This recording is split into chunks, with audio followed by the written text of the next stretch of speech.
Good afternoon, everyone. Thank you for joining us and welcome to this session of the Life Project Festival. We are delighted to have you with us. I am Delphine Moreau, the Director of HEC in the UK. I'm based in London. And it is with great pleasure that I'm introducing this session, which is part of the Life Project Festival, which has been organized by the Life Project teams at Alumni in Paris. So today, we are delighted to welcome Valérie Valentin, who will talk to us about resilience. So Valérie, thank you so much for being with us, and the floor is yours. Thank you. Well, welcome everyone. I'm really passionate about this subject of resilience, and I've been working on it for a while. So, well, welcome to this session. As you know, we're all quite professional about working with Zoom. So just a reminder, if you want to say something, speak clearly in your mic, stay on mute and unmute yourself if you want to speak. And please use the chat room for ideas and questions as we go. I'll try to make sure I notice them and I'll reply to it as we go. And moreover, have fun and enjoy this training today. So program is we're going to go about what we call the systemic approach of resilience, and we'll tell you more about it in a minute. We'll talk about the energy resources that we have to be resilient. We call them social and structural resources. We'll have a brief scheme over when resilience doesn't work, the burnout, and how the process pans out over time. And just a few thoughts for you to continue investigating the subject. Just a quick question. Why did you choose this workshop today? So I just have a brief survey. Just tell me about what it is that you're looking for in this workshop. So it should appear on your screen. Is it a topic you're interested in general? Work on this topic yourself, maybe if you're in HR or if you're yourself a coach, you want to train your own resilience. Are you concerned about work burnout in your workplace? Or are you interested in supporting other people in the area of resilience? Okay, so okay, most people have voted by now. So it looks like burnout is the highest concern for you guys. Well, fair enough. This has been on the papers everywhere. Burnout has increased a lot these days. So we'll cover that in the end. How to go about burnout in the workplace. Thank you.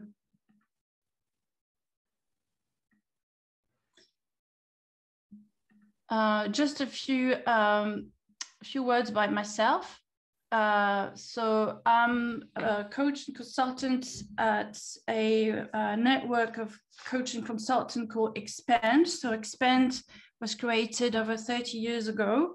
And the idea would be to help people explore their future, develop their talents, leadership skills, and teamwork and organization. And the idea behind it, we have here displayed all the values of Xpand, is that all of this should be accomplished with dignity. And then by dignity, for example, we mean, preventing burnout and develop people's resilience. So we have offices in most European countries and South Africa and Canada. And resilience is now connected to about half of the work we do with our clients, which could be individuals or organizations. And all what we do rely on the values that we've displayed here. So you might recognize it throughout the talk, that we do rely heavily on those values with any work we do with clients. So I graduated from HEC in 1990, and I have been a strategy consultant for some time in different countries. And now I'm coaching people in career transitions, resilience, culture, and I have a particular heart for young people and helping them find their place in this world. So resilience. I like this picture of resilience. This is really the image of a very resilient system. We don't see resilience as, step 1, 2, and 3, and off you go, your resilience. this is complicated, but it's a system, or we call it systemic. What it means is like all the elements are connected to each other. So this is not Photoshop, this is a real picture. So you see the lady in the bottom, she's very resilient. She's carrying 3 other people with her 2 legs, but she's also using her arms and her body and her back. The 3 people at the top are also very resilient. They sort of stick together so that the whole system is in balance. My hope is by the end of this training, you'll be able to do this with your family. But what's important is to see a system, and I will come to that again and again. You know, people are independent, and really resilience is like that. It's a system. So what is resilience? So resilience is a competence plus the energy or capacity to handle fear, disappointment, criticism, change, stress, trauma, chaos, and what's important, in a healthy and a meaningful manner. So as you know, resilience comes from a metallurgy term, meaning it's the ability of a piece of metal to sustain pressure without breaking or being distorted. Now this concept is used in psychology and organization, but we're not plates of metal. We are more than that. It's not about when we feel stress going back to our original shape. It's about developing competence and then keep our energy to focus on our work better. So the good news is that resilience is a skill that can be trained and can be developed. It is true that some people are more resilient than others. It seems to be more natural, but usually if you dig into it, you can see that this is a skill that has been trained in their childhood, unintentionally or accidentally. It is also possible there's a genetic component to resilience, but regardless, resilience is a series of competence that can really be trained regardless of your genetic makeup. It is also a question of energy. So it's just a series of competence, but also a source and energy that we need to work on to be able to develop those competences. So it's a combination of competence and energy. So our work at Xpand on resilience is based on the father of resilience called Anton Antonovsky. He wrote a book in 1975 called Salutogenesis. He has been researched. He's really one of the first thinkers on this topic. And he created this concept of salutogenesis. So salutogenesis means the origin of health, as opposed to pathogenesis, which would be the origin of disease. He was he called himself a medical sociologist. And he had this question: how come some people stay healthy and alive in spite of a myriad of pathogens, microbes, social stresses? So he studied a particular cohort of women who had survived the Holocaust and were in Israel. And he observed how they aged. And he found that about 70% of them didn't age well. They suffered from some kind of PTSD, post-traumatic stress disorder. But he also found that about a third of them, or 30%, coped a lot better, and actually a lot better than most people. And what he found is that they lived longer and had a more healthy life. They were usually happier and more optimistic, and they experienced some kind of post-trauma growth. So observing this 30%, he identified a few elements that seemed to reunite them all. And that's how he came up with a list of competencies. So we look at his work, and we also look at 5 more studies that Aaron Antonovsky worked on. And we also compared his work with the work of more recent researchers. So we have Diane Coutu from Harvard, Manfred Ketstoritz from INSEAD, Michel Ramper from Germany, and another work on 5 young people. And what we found is like a golden thread of competencies that seem to come over and over again in all this work. So nothing been invented here, but it's quite reassuring that people who look into the subject of resilience usually come up with very similar sets of competencies. So what we did is we used this work to make it actionable for our clients. So, resilience. There are 7 competencies that we go over that make actually a person resilient. And on top of these 7 competencies, we've identified social resources as well as 5 structural resources, which are, like I remember, I said it was competence and energy. So those 10 elements are made up of sources of energy to support the 7 competencies. And we'll go through that later. Social resources are elements in our social environment that give you energy. For example, if you live in an environment which has a culture of appreciation, your brain is likely to work better, to learn better, you'll feel more confident to take up new challenges. An example of a structural resource is to have a healthy set of personal finance. And if your personal finance is not in order, it's usually a huge drain of your energy. So that's an example of a structural resources. So there's a whole system here that you can train. The good news is you don't need to address all 17 dimensions to become resilient, because they're all linked. If you train one in each of those 3 circles, you're likely to impact all the others. And we'll look at how this works. So while I'm going through all the different competencies, maybe you can think about which ones seem to be ringing a bell for you, and maybe decide that's something you'd like to work on. I'm going to throw a lot of content at you, so maybe listen to it and see, oh, that speaks to me. Maybe I'd like to investigate this more. So what are those 7 competencies?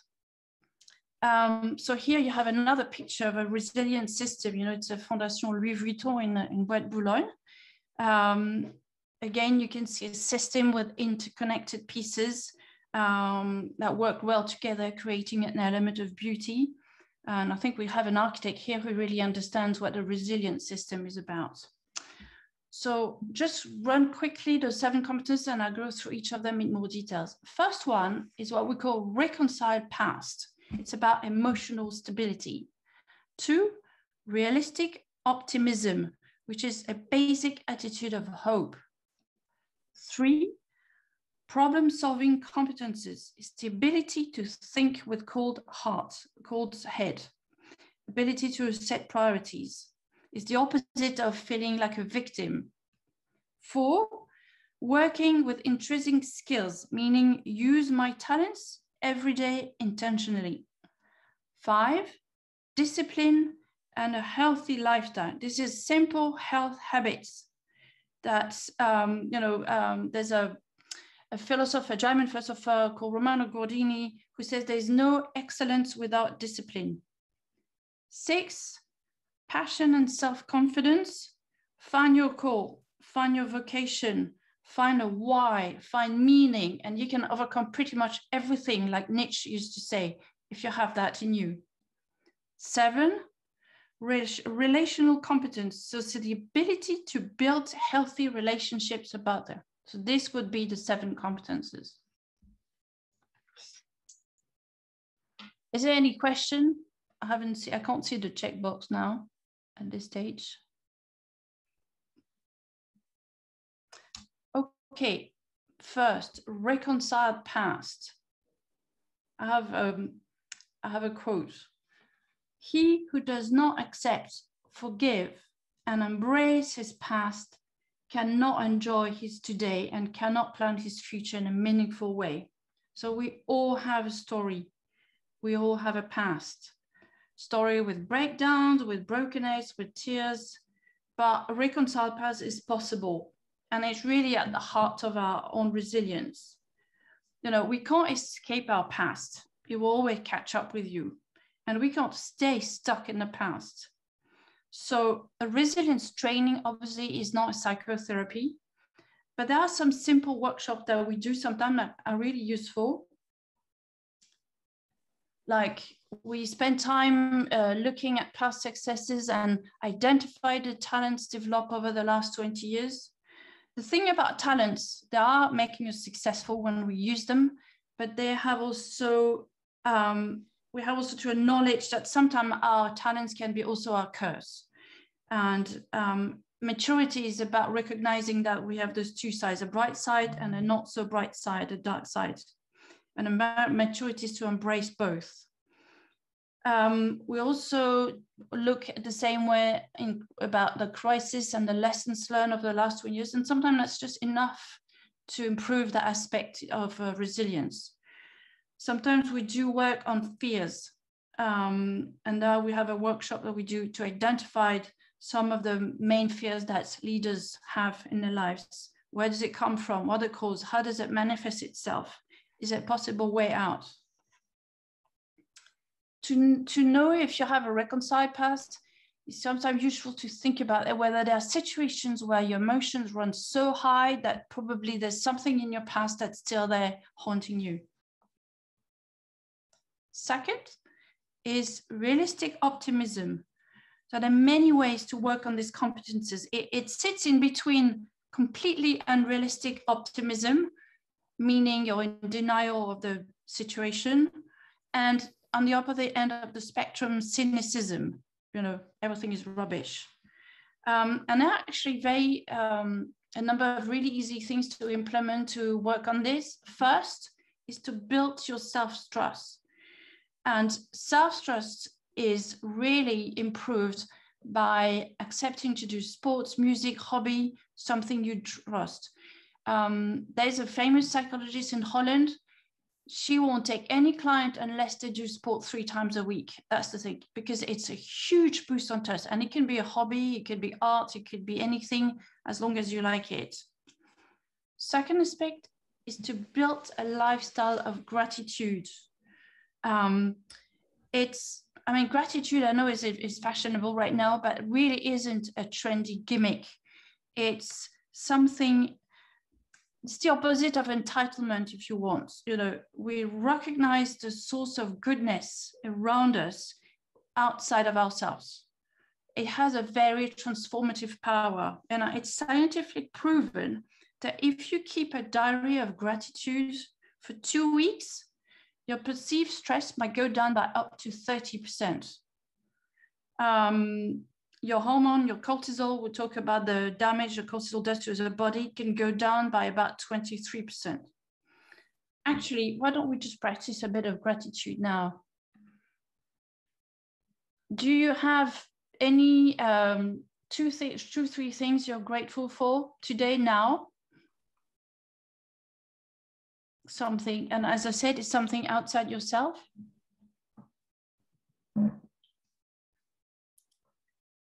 Can be something very simple, just to get ourselves trained on the gratitude topic.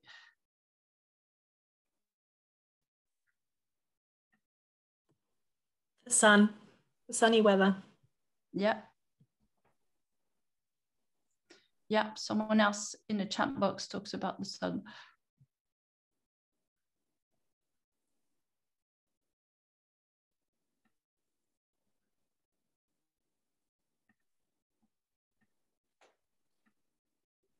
Yeah, family. So that's really something, living a lifestyle of gratitude will trigger a hormone in you called oxytocin, which is hugely related to your quality of life and life expectancy. So it's really worth trying. I have a great book called The Little Book of Gratitude by Robert Emmons. He has done a huge survey on that, but he's been kind enough to do a booklet that takes less time. So if you're interested in this topic, I highly recommend this book. And then overall, there's something about enjoying life, cultivate our ability to wonder, to marvel, to see beauty everywhere. I don't know if you ever read the book by Viktor Frankl when he was in the Nazi camps. That's massive. I mean, how people survive by just being and discover beauty by just being a little something somewhere.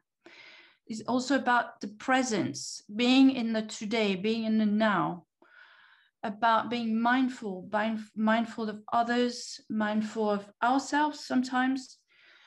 These are really key elements that can be trained. Third one is problem-solving competences. This is a competence whereby in any situation we see life as a series of problems to solve. So when stress runs high, emotions run high, and if we're able to control these emotions or at least keep them at check so they don't take over is key. It's called mental distancing. So one way to do this is step back and look at the situation. Like, I don't know if some of you play chess. So this is a chess game. Okay, work on a plan. There's an author called Jim Collin. He wrote a book called Great by Choice, and he said, just work all the plans. He calls, the worst situation that can happen, what I'm going to plan for. He calls this productive paranoia. What's the worst case scenario? Okay. I use this when I do career coaching and people are completely frozen because they just think they can't do this. It's too difficult. And I said, well, write the worst case scenario. If everything falls apart, do you have a plan B or plan C? And that's really a way to channel our fear into action. I mean, I've been using this, like I've had a sick child for many years and I was extremely stressful. My only way to cope with this amount of stress was to sort of plan A, plan B, which doctor, what's my strategy? What if it doesn't work? That was a life-saving skills for me when I went through that. Assertiveness, well, assertive is, passiveness would be to let others decide for you. Aggressiveness would be telling people, decide for them. Assertive is just decide for yourself. There's a rabbi called Rabbi Sachs from the UK. He died a few months ago, and he says, he wrote a lot of really cool books on leadership, but he says to say yes to who we are, we have to say no to who we are not. Maybe another word for assertiveness would be just a simple courage, accept who we are. And the third one, which is setting priorities. I know we know that, and it's like, yes, yeah, I know I have to do what's important but urgent. But I find this is getting more of a problem now because of the way we work and the way we receive hundreds of emails, and because naturally we have this tendency to start with the shallow work. Okay, let's go through my email. Before we know it, we've spent hours on it. It is really a skill that we need to learn. It's like, how do I create space for what is important, for deep work without interruption? Apparently, there's a limited number of willpower decisions that we can make in a day. So if I have to exercise this willpower over and over again to go back to my work, there's a moment where I just will run out of steam. So we need to be able to create a sanctuary for this important work. There are many cool books to do that. I've just read one called Deep Work, which is really interesting. But I think distraction, I find a lot of people now complaining about this problem. Fourth is working with intrinsic talents. So everyone has about 10 intrinsic talents, and then using these talents creates what we call intrinsic motivation, as opposed to extrinsic motivation, which comes from, the idea that we have to survive. If you're being attacked by a lion, you'll have an extrinsic motivation to run, or reward and punishment, which is what most companies use to create motivation. But intrinsic motivation comes from the inside of us.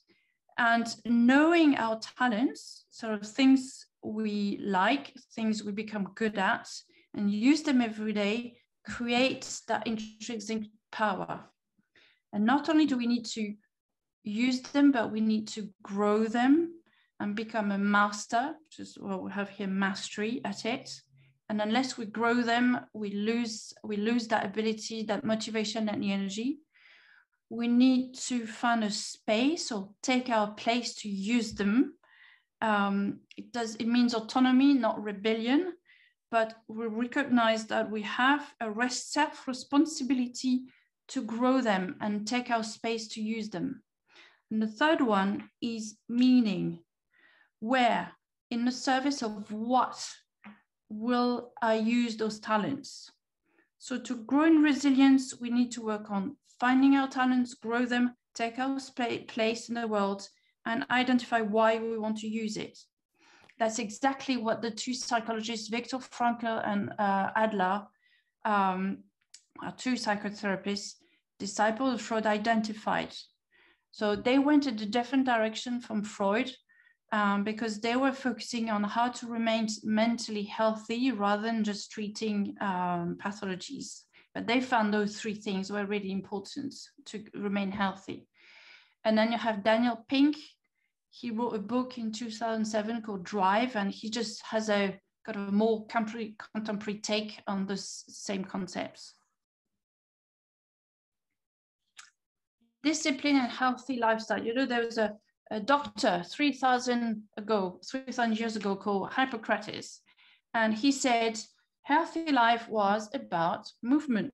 So today, you know, movement is about 10,000 steps a day, exercise 3 times a week, and possibly enjoy it so you can keep it going. He also said sleep. However we look at it, unless we get enough hours of sleep, most people would need 7 to 8 hours. We need rhythm, we need preparation for our sleep. We're not going to be able to cope very much with stress. And finally, food. You know, there's lots of things about food, but really it's about less is more. You know, there's some of the rules about the rainbow plates and all things, and then healthy food, possibly organic or that kind of stuff.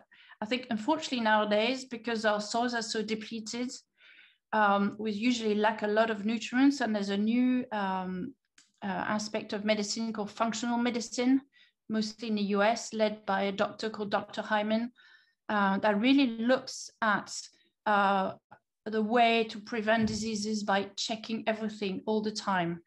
You know, if you get stressed, you're going to lose magnesium in buckets, and unless you supplement yourself, it's going to be difficult. So this is something to invest. It's not just about eating your veggies, it's a bit more than that. One thing that Hippocrates didn't mention, but we desperately need now, is quiet time. We need that element of silence in our life, and it's really difficult. So maybe think of it as having a sabbatical once a day, once a week, once a month, and once a year. Call it silence, call it mindfulness, call it prayer, call it, but it just can't be overlooked. And I think this aspect has been one of the key drivers for increased burnout during the lockdown, because of the blur between the frontier between work and home hasn't been really that clear for most people. We have a friend from HEC, I think he was graduated in '89, Jean-Christophe, and he's done this app called My Mental Energy Pro.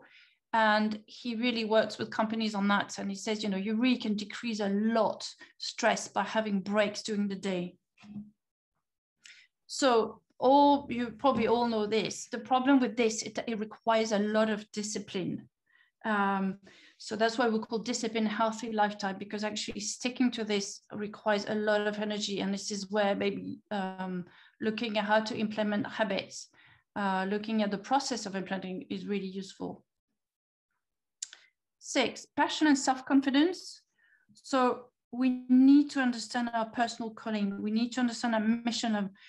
We need to understand what we want to achieve. We work a lot at Xpand with people on this topic. You know, we even develop a process called creative life planning. Then we have a book on this subject to help people define what it is that makes them want to get up in the morning. Sometimes we just do a simple thing with our client, a simple workshop.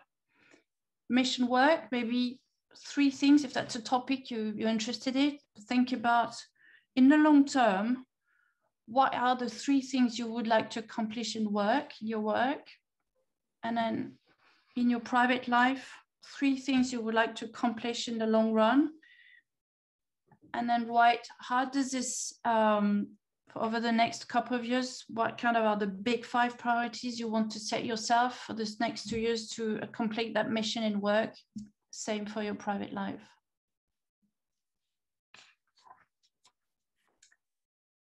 And then finally, relational competence.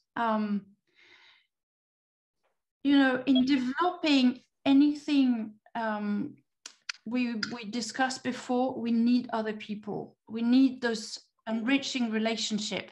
We need learning relationship in this case.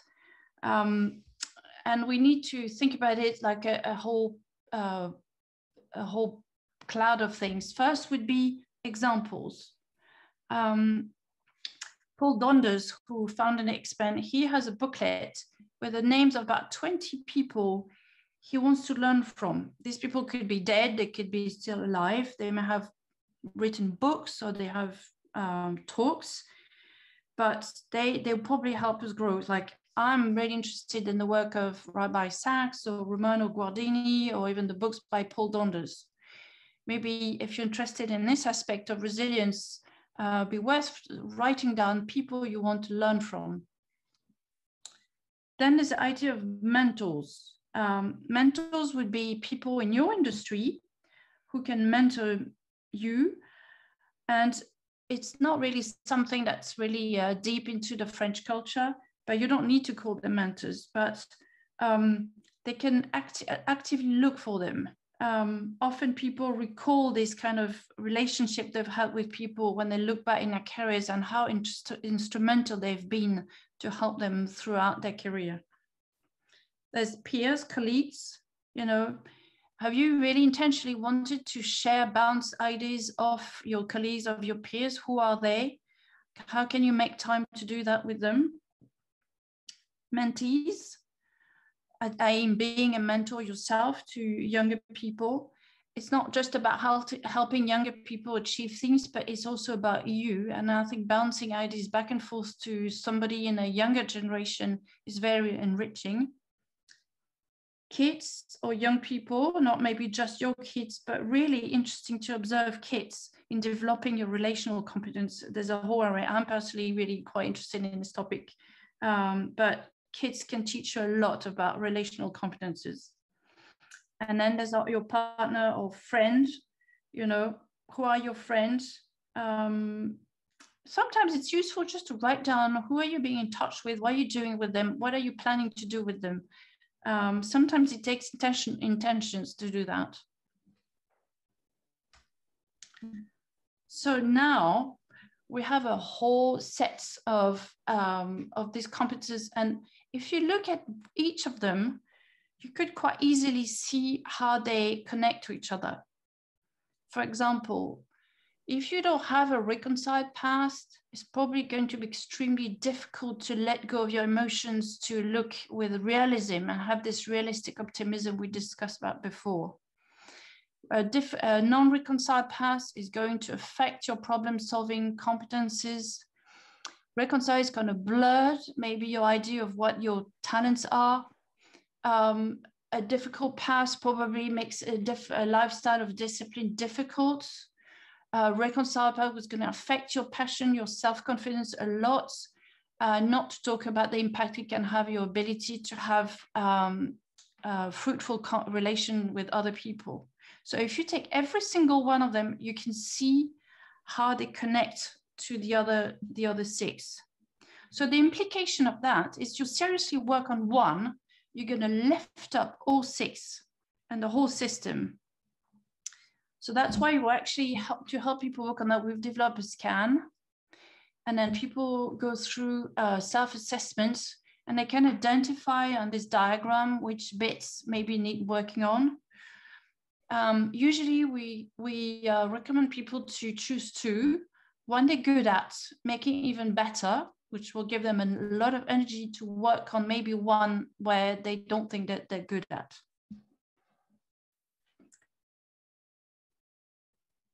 Well, I hope your discussions have been fruitful. I'm happy to read. So if you have particular dimensions that you've been interested in, you can write them down in the chat box if you want. But I'm going to continue now on the rest. So we saw that all those 7 competences are interconnected, but now we're going to briefly, I won't be able to go over the whole thing, the social and structural resources of resilience. These are, like I said, the energy that we can get to develop all the 7 competences. We've identified 5 structural resources, 5 social resources. They can differ depending on cultures. In this aspect also is interesting to see. It's not, there's a shared responsibility. It is also your responsibility to share, to develop structural and social resources around you, but it may also be the responsibility of your organization to develop it, or and it's sort of shared responsibility in that case, where the first 7 were definitely your responsibility. As you're going to listen to those, I would say, if you're a parent yourself, that means you're leaders in your family. So you also bear that responsibility of making these resources available to your children. Xpand in South Africa has a special training actually for educators and parents on the topic of family resilience. So social resources, we have 5. I'm not going to go into details of each 5 because it will take too long and I don't want to run over the time. We started a bit late, but I'm just going to go through a few of those. So positive friends, I can describe what it is exactly, but I'm just going to go over the number 2 and number 3, the culture of appreciation and culture of feedback. The culture appreciation in which we live, being at work or in a family, is the culture that makes people feel safe, appreciated. And it's actually now known that our brain needs this to learn. Paul Donders, who founded Xpand, wrote a little book called Appreciation. But really feeling appreciated can shift people in terms of performance dramatically and on many levels. You know, I think I saw there was a training on appreciative inquiry, and it's actually quite a powerful tool actually to shift people's mind and get them to do more than they were originally able to think they should be doing. Third one is culture feedback. So if you combine culture appreciation and culture feedback, you can really have an environment where people thrive and able to learn. And the better the culture of feedback, the quicker the time frame for conflict resolution. And the longer the time frame, the deeper the conflict and the more damaging those conflicts are. I mean, conflicts are necessary in any organization, but if they're not managed, they manage you. And then the whole system is actually sucked into conflicts, and the whole energy of the system is drained. And it really a direct link between a healthy culture of feedback and a resilience in any organization. Inspired leaders. When we do work with companies on their corporate resilience, you know, sometimes leaders think, oh, my chap are, you know, snowflakes, you know, I need to get my team to be more resilient. But usually the values that a leader inspire in a company will directly impact burnout rates in a company. So inspiring leaders have a huge impact. Basically, if you add the sum of the values of the leaders in an organization, you have de facto the canon of values of any organization. So if you have negative leaders, you have leaders with self-pity, you'll have an organization with negative atmosphere and a culture of self-pity. So any culture change, we need to work on the leaders. And then you can build the resilience of each employee. Mentors, I'm not going to go through that, which is the 5th one. But if we had mentors in companies, if there was a proper system of mentoring in companies, we could work on the lessening of the burnout rates. It's a massive social structure. Okay, now structural resources, job matches talent. You know, we talk about competence that says you need to know your skills, this create intrinsic motivation. But the other side of the coin is, does your job matches your intrinsic talent? Do you know what skills is actually required to make your job successful? How do they match? If there's a mismatch, you're up for feeling miserable and tired and exhausted, and makes you a prime candidate for burnout. But more often than not, we have a little bit of headroom to tweak our jobs so they work better for us. We call this a job crafting exercise. And actually people realize that actually they could do more using their talents and their job without changing the job descriptions. You know, if your talent is analysis and producing good quality work, then, well, okay, make sure you have the time and the space in your day to do that by creating, you know, a sanctuary of time. Mastery, I'm not going to go over that one. Mission purpose, where in the same way as we say job matches talents, if you identify what it is that you want to do in your life, then you need to figure out if that matches what your company does. And if there's a mismatch, then you may not enjoy yourself that much. And I have a lot of young people who want career coaching because they don't even know what their purpose is, and they can't really tell what the purpose of the company is. So that's why HEC has now a purposeful leadership department now that really works on that. Challenge interests.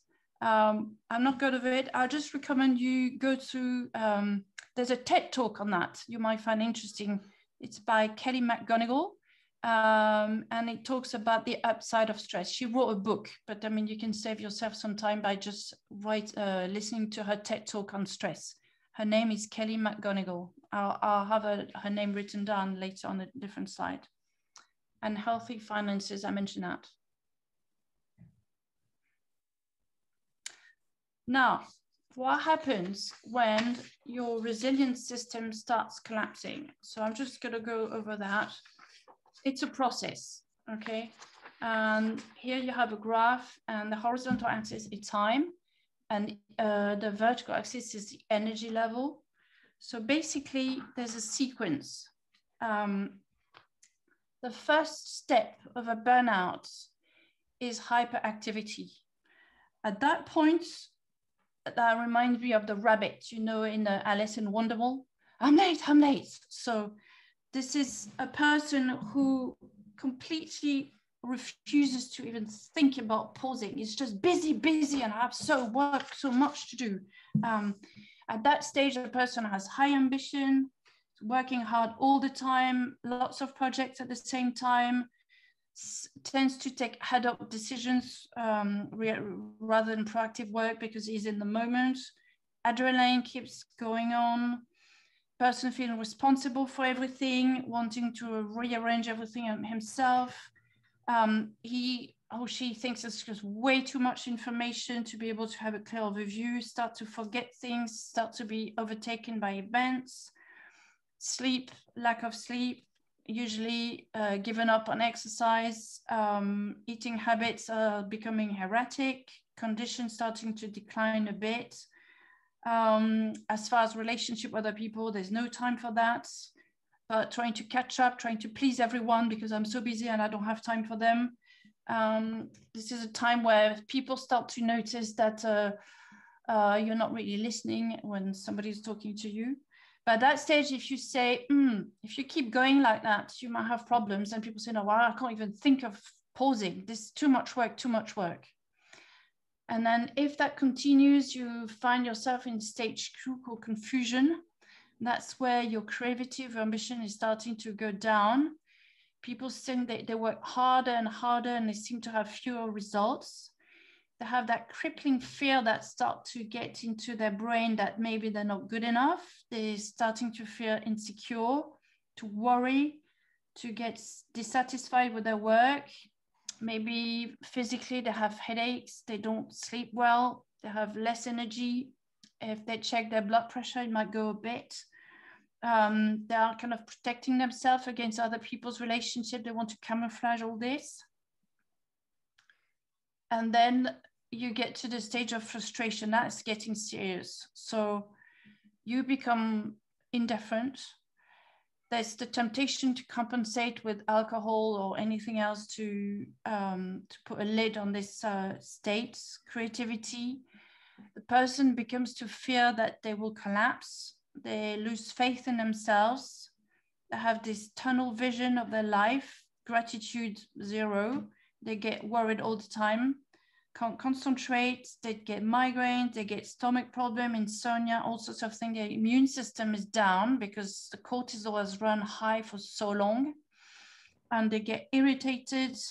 They get really angry at their family sometimes, or team members. They'll be finger pointing mistakes. They will probably close themselves off contact.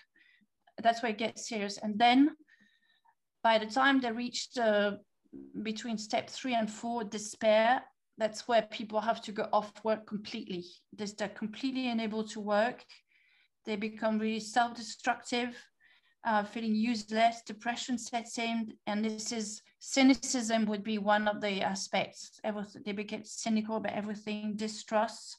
And between just stage 4 and 5, basically it's people have to get off work for at least a year. If they're less than 40, if they're over 40 or 50, you're talking about 2 years worth of being off work.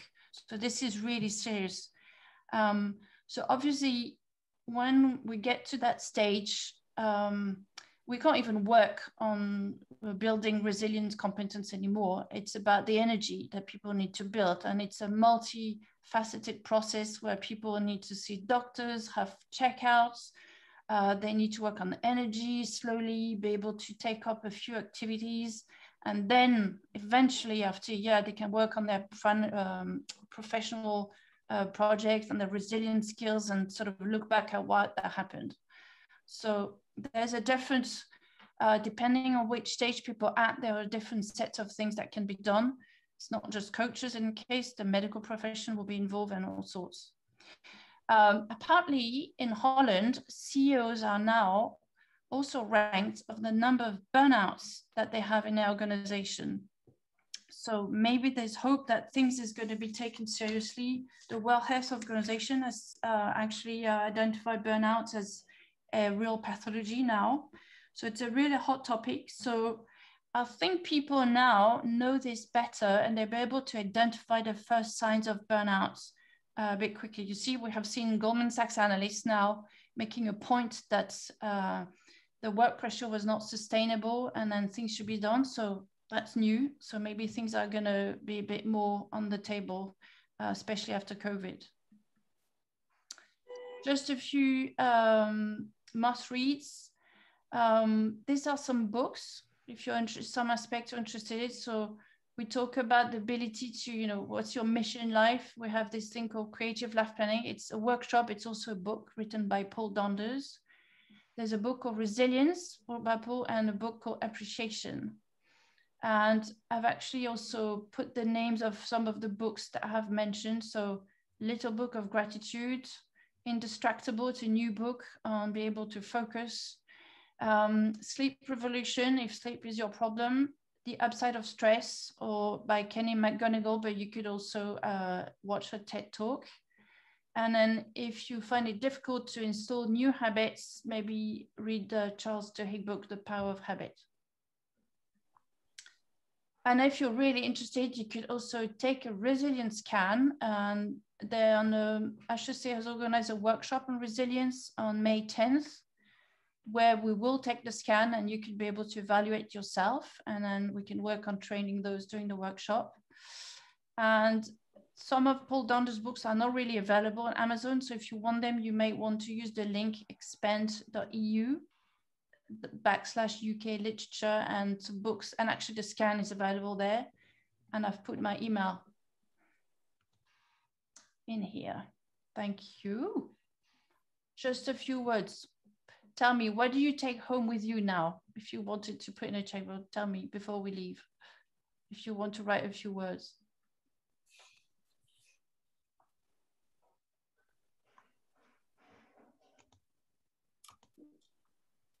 keywords you would like to take with you.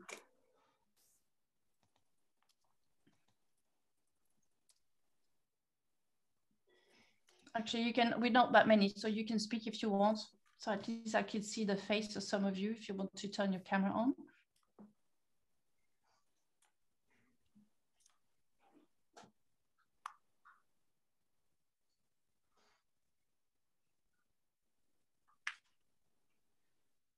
Maybe I can speak. I think it's really good lecture for me. It's taking this comprehensive approach. I know individual competency, but I think you have a very good framework for me to take them together as a network and pick on the top one to focus. So really helpful. Okay. Thank you.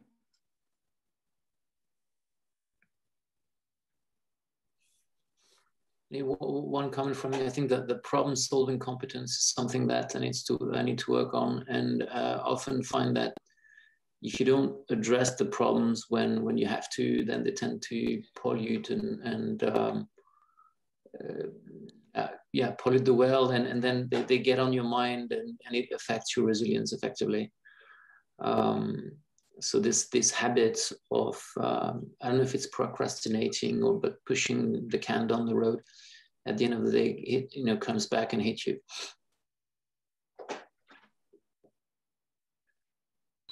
I think the point on intrinsic skills is really important. I think that a lot of people don't necessarily always know what. Yeah, I thought it was really interesting, the point about how you said that on average people tend to have about 10, I think it was, intrinsic skills. And I think that's something that a lot of people don't necessarily know. And while you might have a general idea of what you're good at, you don't necessarily know in detail like all of the points. So I think that is a really interesting point to look at. Yeah, well, Lauren, we did a workshop on talents last year, on that, to help people work out their talents. That was fun. I still use it today.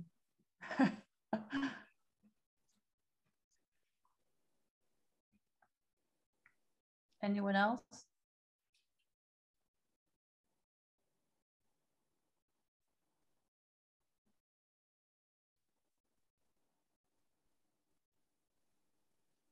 Okay. Well, thank you very much for your time. So please be realistically optimistic, but that's the theme of the week. And then that will take you further. And wishing you a really good rest of the festival. Thank you. Thank you, Valérie. Thank you. Thank you. Thank you very much. Thank you.